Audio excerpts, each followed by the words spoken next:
As a medical student, my very first night duty was in the medicine ward of the city's old general hospital. The building dated back to the British era, with long, deep corridors and a constant chill in the air. During the night shift, there were only 2 of us in the ward, one nurse and me.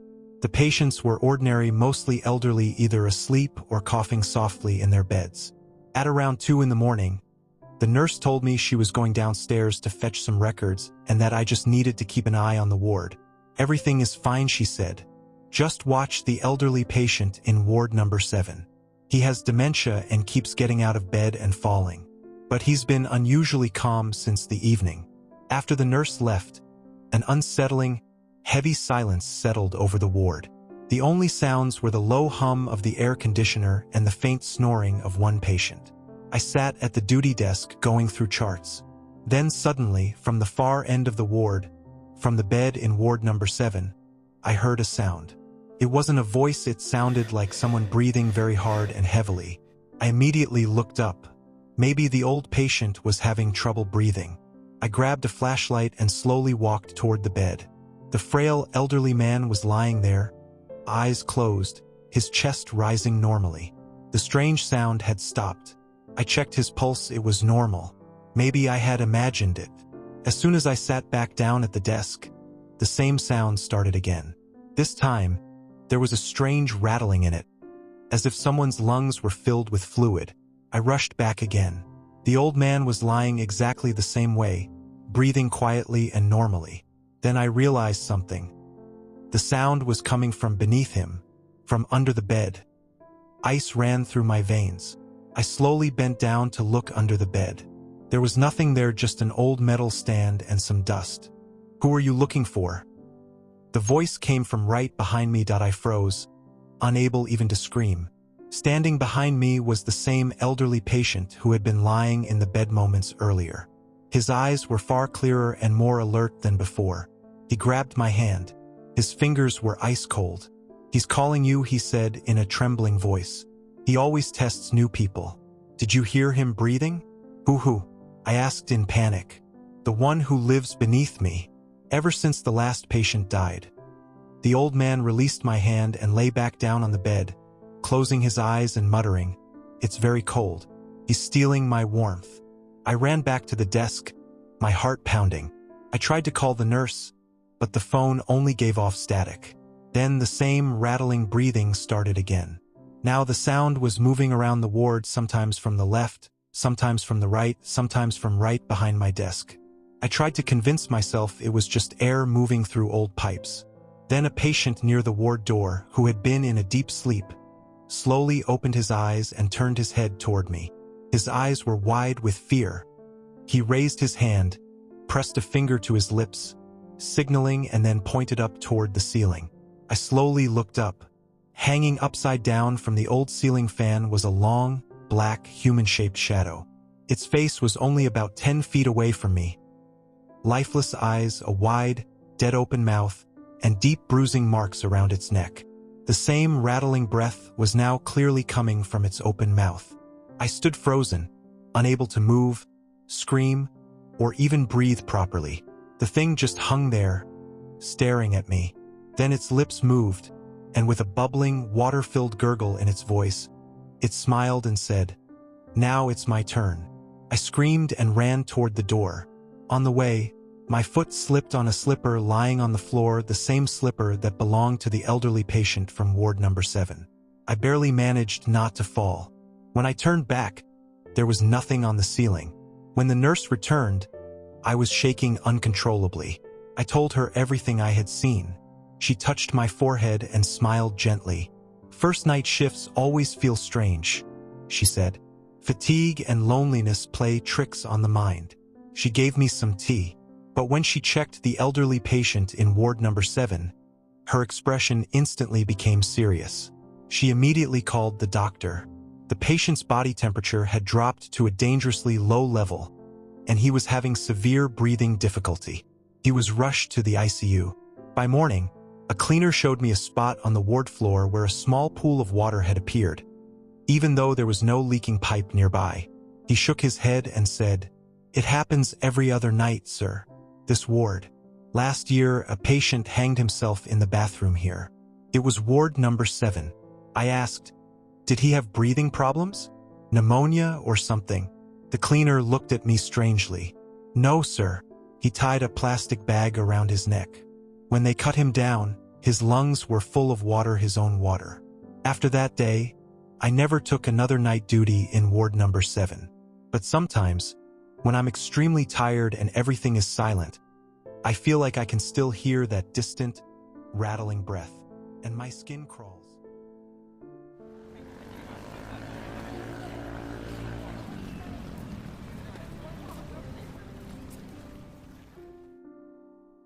I worked as a food delivery driver. In my area, there was an old, overcrowded neighborhood known as Battlefield. The streets were so narrow that even a car struggled to pass through. Delivering late at night was normal for me. One rainy night around midnight, I received a new order. Neighborhood 13th Street 4, the Haveli House. The order was strange. Just 1 glass of milk and 2 flatbreads. It felt unusual, but the payment was good. As soon as I entered Battlefield, my phone signal disappeared. GPS stopped working. Using an old mental map and moving through the maze of alleys, I finally found the place. It was a decaying black 2-story Haveli. The wooden door was carved with old designs but eaten away by termites. A rusted bell hung beside it. I rang the bell. The door opened slowly. An extremely old woman stood inside. Her white hair was messy and her eyes were cloudy. Without speaking, she extended the money toward me. I handed her the bag. The moment she took it, she spoke without looking at me and said that I needed to come inside. I apologized and said I had more deliveries. She lifted her head and stared directly into my eyes. She said that I needed to come inside because he had said so. Then she turned and walked away, leaving the door open. I hesitated. Maybe she needed help. Maybe there was a mistake with the order. Carefully, I stepped inside. The hall was wide and filled with the smell of old wood and aged books. A worn carpet covered the floor. The old woman was gone. A voice came from upstairs telling me to come up. I walked toward the stairs. Each step screamed under my weight like the wood was alive. At the top was a long dark corridor. Light leaked from under the last door. As I approached, I heard soft voices inside. 1 adult male and 1 child. I knocked. A voice told me to come in. The room was an old study. A large desk. Shelves packed with books. A lantern glowing softly. Behind the desk sat a middle-aged man wearing a perfectly clean old-fashioned suit. In front of him sat a small boy eating milk and bread. Both looked at me. The man thanked me for delivering the food and told me to sit. I said I needed to leave. He raised his hand and calmly told me to sit because I looked tired. There was a gentle threat in his voice. Without realizing how, I sat down. He began speaking while the boy continued eating in silence. He said the house was very old and full of memories, both good and bad. His hands rested on the table, pale and unnaturally clean. He said they lived very alone and rarely had visitors. I looked around the room. There were no electrical devices. No fan. In the lantern light, I noticed the photo frames on the wall. They were empty or filled with black paper. He said I was a driver and must know the area well. He spoke about streets where wind always blew and houses where crying never stopped. Fear crawled through me and I nodded. He smiled, but his eyes were cold and empty. He said that after tonight, I would not need to deliver in those streets anymore. My blood froze. I tried to stand, but my body would not respond. Felt like I was glued to the chair. The boy placed his glass down and looked at me with large, colorless eyes. He asked his father if the new driver would stay with them. The man gently stroked the boy's head and said no. He said I was just their guest. Then he looked at me and said they were very lonely. They only needed someone to talk to for a while. He said my voice was nice and that I hummed while driving. My skin prickled. I really did hum when alone in the car. There was no way he could know that. He told me not to worry and said they would not hurt me. He only wanted me to sit and listen to their story. Then he began telling it. A story spanning centuries. The building of the house. The families who lived there. The drivers, the messengers, the vendors who came to that door over the years and never returned. They were not killed and not forced to stay. They simply sat down and lost the strength to leave. Their warmth, their thoughts, their life slowly soaked into the room, keeping the house and its residents alive. The boy spoke softly and said they were hungry, not for flesh but for time and attention. My eyelids grew heavy. My heartbeat slowed. I knew that if I slept I would never wake up. Then from far away I heard my car alarm. In normal circumstances it would be annoying. At that moment it sounded like life itself calling me. The sound jolted something inside me. With everything I had I forced myself upward. Felt like moving through thick syrup. My bones screamed. The man lost his smile. He said I could still go, but I would always feel like I left something behind. He said everyone comes back. I did not respond. I turned and walked toward the door. In the corridor every door glowed from underneath. Every room whispered with voices, laughing, crying, arguing. The house was alive and it was hungry. I ran down the stairs, through the hall and outside. Fresh air struck my face. I did not close the door. Shaking violently I reached my car. There were no marks on it. The alarm had gone off by mistake. I started the car and drove away as fast as I could.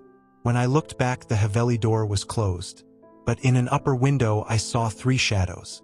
One tall, one small, and one of an old woman. They watched me leave. I quit that job. I never delivered late at night again. But the man was right. I left something there. My energy stayed behind. I am always tired now, no matter how much I sleep. And sometimes when the night is deep and silent, I feel like someone is standing in the corner of the room watching me and waiting for me to return.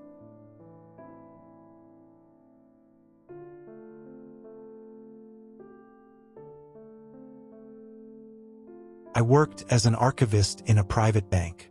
The bank's most valuable asset was its vault, a massive underground archive located 5 levels below ground. It stored centuries-old documents, ancient gold reserves, and priceless items. The night shift meant spending 18 hours alone in that underground tomb with only CCTV cameras watching. It was my final night shift because I was transferring to another city. My co-workers congratulated me. One elderly security guard pulled me aside and warned me to never go near the SB7 section tonight. SB7 was an old sealed section on the lowest level. It had not been used for decades. 2 heavy locks secured its door. I asked him why. Looking directly into my eyes, he said that the vault did not only store papers and gold. It stored secrets. Some secrets were alive. They felt hunger.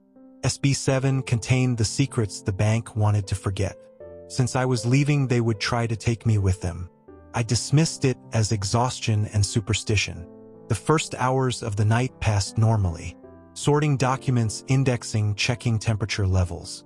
Then, at exactly midnight, every computer in the main control room shut down at once. The power was still on. The lights remained lit. Only the screens went black. One central screen turned on by itself. A single line appeared. SB7 climate metadata, required document verification needed. The message made no sense.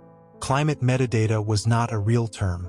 I tried restarting the system, but the same message returned every time. I decided to call security. The landline answered with a strange sound like deep, distant breathing. Then the line went dead. I assumed a breaker issue on the lower floors. I grabbed my flashlight and chose the stairs instead of the elevator. Each level was swallowed by silence. When I reached the 5th level, the lowest one, the air was far colder than usual and thick with the smell of decaying books. The SB7 door stood at the end of the corridor. I aimed my flashlight at it. The door was open. Both steel locks lay on the floor. They were not broken or cut.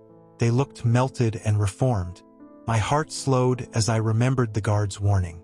I decided to retreat. Then I saw something inside the room.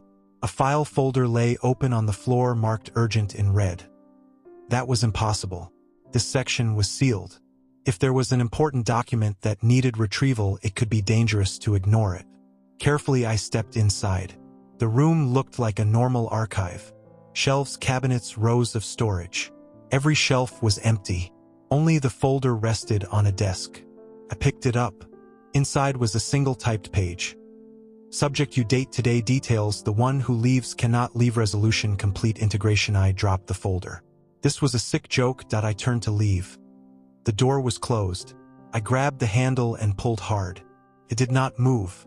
Felt fused to the wall. I checked my phone. No signal. I shouted and pounded on the door.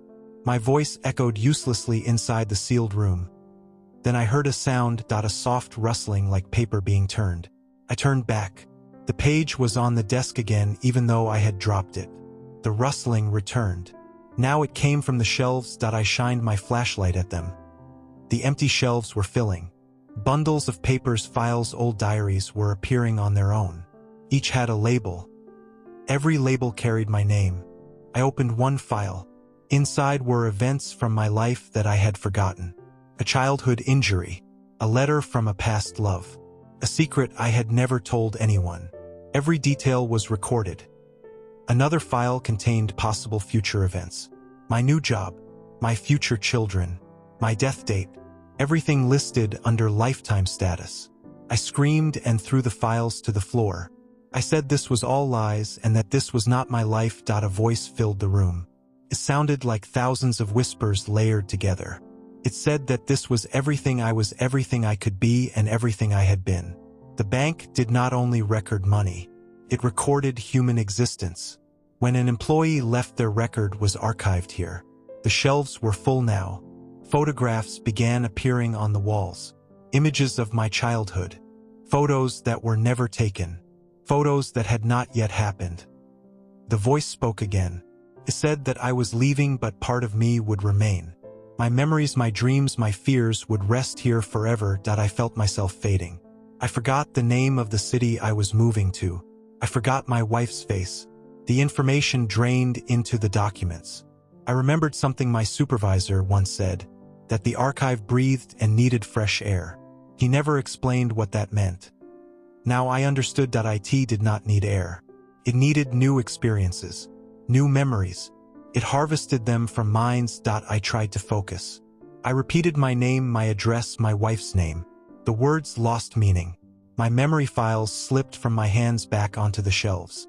Then I remembered something I could never forget. The day my dog died when I was 8 years old. That pain was never written down. It existed only as emotion. I focused on it. I felt the sharp grief again. The rustling stopped. This place was built for paper records, not raw emotion. Emotion was not its language. I poured everything into that memory. I cried. I screamed. I called my dead dog. The room trembled. The photos faded. Files fell from the shelves. With a final violent gasp, the door burst open. I ran. I climbed the stairs without stopping until I reached the top. I slammed the stairwell door shut and locked it behind me. In the morning, when employees arrived, everything was normal. Computers worked. SB7 was sealed and locked. When I spoke about the night, everyone laughed and said it was just a nightmare. I quit and moved away. But sometimes when my home is completely silent, I hear the faint sound of paper turning. And I know that deep underground 5 levels below there is an empty file with my name on it. Not yet complete. Waiting for me to return so it can be finished.